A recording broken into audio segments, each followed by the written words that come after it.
Hello, you beautiful souls. I'm going to continue on with my stories. So, I ended up leaving Albany and moving back to Atlanta, well, to Marietta. My sister lived with me for a little while. It was a little rough, went through some stuff. But then I got it together. I have a little car, went through some stuff. But, honey, then one day, why a realtor is outside literally hammering a for sale sign in front of the house that I'm renting. And I'm like, you gotta be this gotta be a mistake because this house is not up for sale. She says the address, and I'm like, yeah. And she's like, oh yeah, this house is up for sale. It's been on the market for 3 months. I'm like, what? So the landlord didn't even tell me to put the house up for sale. I'm like, what in the blasted? So I had to hurry up and try to find somewhere else to go because if they sell it, you only got like a month to get out. I ended up like my life is crazy. I ended up moving to the Walton Trail at the time. It's from Holiday Street to Walton Trail, the house to apartment. A lot was going on. Me and my sister was living together at first, and then we had to go our separate ways. It was just a lot going on. So then, this is I think around the time when I met my son's father. They said well, when I was leaving the church, a lot was said, but one of the things was I was supposed to get married and some other stuff, but I ended up and have another child, which at the time I was trying to get my tubes out and I didn't want any more children. But anyway, so I meet him and we're together, and then a lot went on with that, and I ended up having to, that was around the time I think when Katrina hit. So it kicked in my door and I wasn't home, thank God, trying to rob the apartment, which was not good. So I wanted to break the lease. I broke the lease. I wanted to move. They allowed me to move. I moved to a house in Austell. And I was there for a while and things was kind of calm. And, I had just had my son. And I mean, it was just a lot going on even with that. But somehow or another, my son's father, he got sick. He was in the hospital. A bunch of little stuff kind of transpired, and I was going through stuff with the Section 8 people. I think around this time is when they were doing that. It was the illegal scamming that they were doing. I don't know if you guys remember years ago. There was two women in Atlanta that were doing was it Section 8 fraud? They happened to be my workers. Yeah. Woo, wonderful me, right? Yeah. But I ended up losing my Section 8 and I ended up, I lost everything. I ended up moving back. No, I went to Las Vegas. I moved to Las Vegas. I left my son with his dad and I took the other three kids and I moved to Vegas. And that was a trip. I had some people out there that I was trying to go and get it together with, but that it didn't work out the way I thought it would, and then I didn't like Vegas like that. I was a maid there, and I was working at the hotels, and I went there. I was homeless again. Then I stayed with people for a while. Then I got my own place. But it was, like I said, honey, when I was at the Shade Tree, that's the name of the shelter.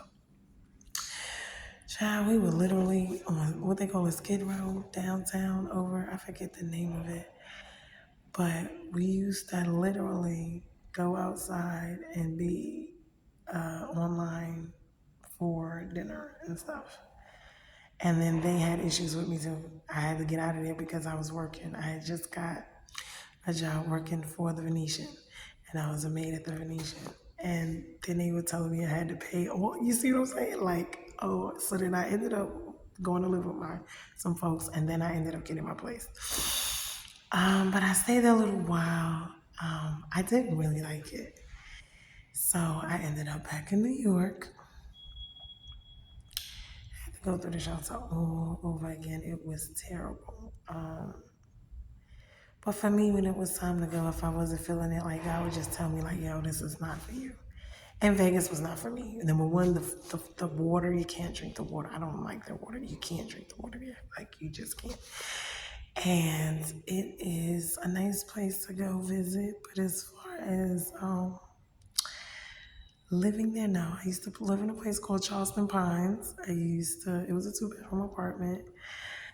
I used to ride the Deuce every day to work, which is the double-decker buses that goes up and down Las Vegas Strip. And I was there during the time when the Palazzo was about to be open. We were working at the time at Venetian and Venezia. Those were the two buildings that they had. But Palazzo was being built, and then they were going to do the grand opening that January. And I left right after they did the grand opening because everyone was dying to get there. What was this, 2007 or 8? I think it was 2008. So my dad was like, "Oh, come back to New York." So I went back to New York, and here I go, shelter all over again. When I tell you, and this time it was a bunch of crap with them, and I have to go into details with that. But they really did me dirty because they kept denying me and all kind of stuff. It was just crazy. It's like my life was always a battle, and any little thing that I had to fight tooth and nail for just the basics. So I'm very grateful for any and everything that I have because usually people who don't have much, they are usually so grateful for anything that they have. That is the thing about that. So I went through a lot with them, and then finally I was able to get my own place after that. And then there was the bed bug and the mice epidemic in that place. And I had to fight. It's like the plagues of the Israelites. It's like you go from one piece of crap to another. It's like I couldn't believe it. So I ended up fighting the landlord because that was when like I said, the bed bug epidemic. And then we had mice. I had to fight him to move out and break my lease and all that. And then I moved into this nice house in Parkway, and it was in that little Jewish neighborhood, which was really, really good. And whew.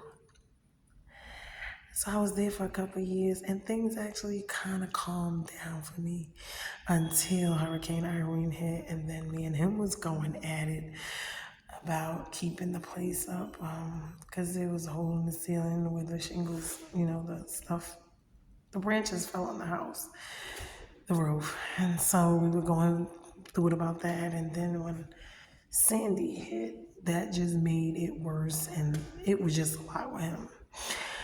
But this is around the time, actually, my son's dad died. We had went through some stuff, nasty custody battle over him. And then he passed, and this is around the time right after he passed in August, and then Hurricane Sandy hit. What was it? October.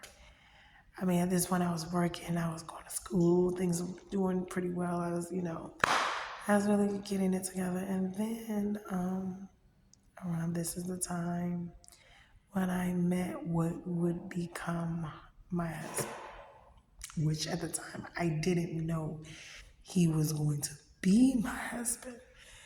But this is when I met him. So I'm gonna end this part here because it's kind of lengthy. I done went from Albany to Atlanta to Vegas, from Vegas back to New York.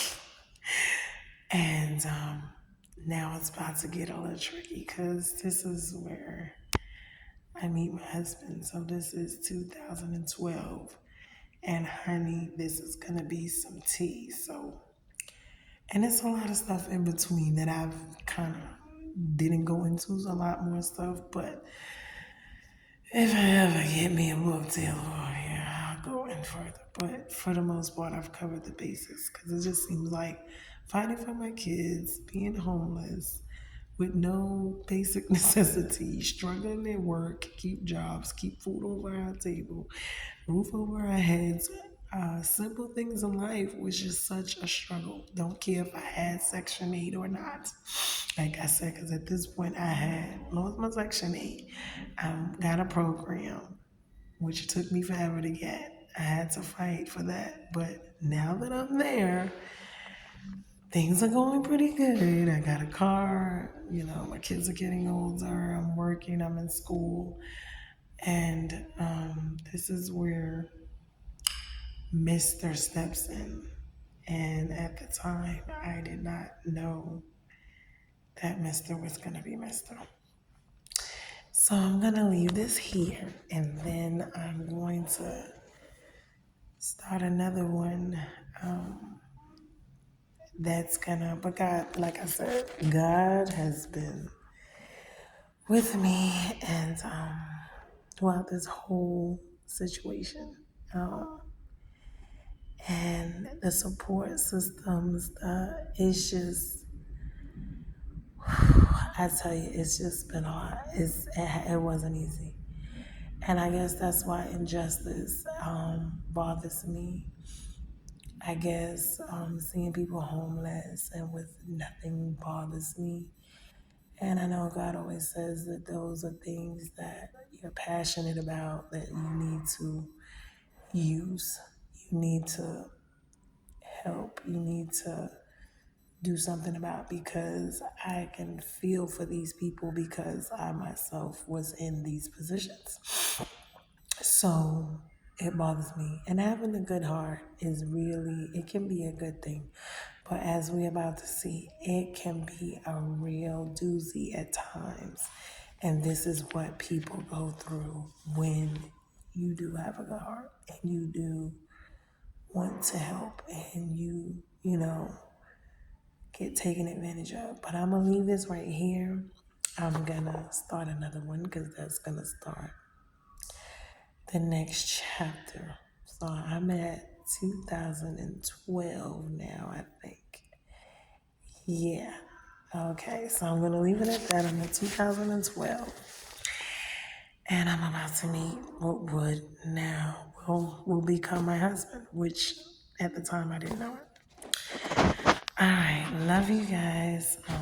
Hold on, because this story, I'm hoping is helping folks. Because, honey, as I look back over it, like I said, it's just a lot. Okay, love you much.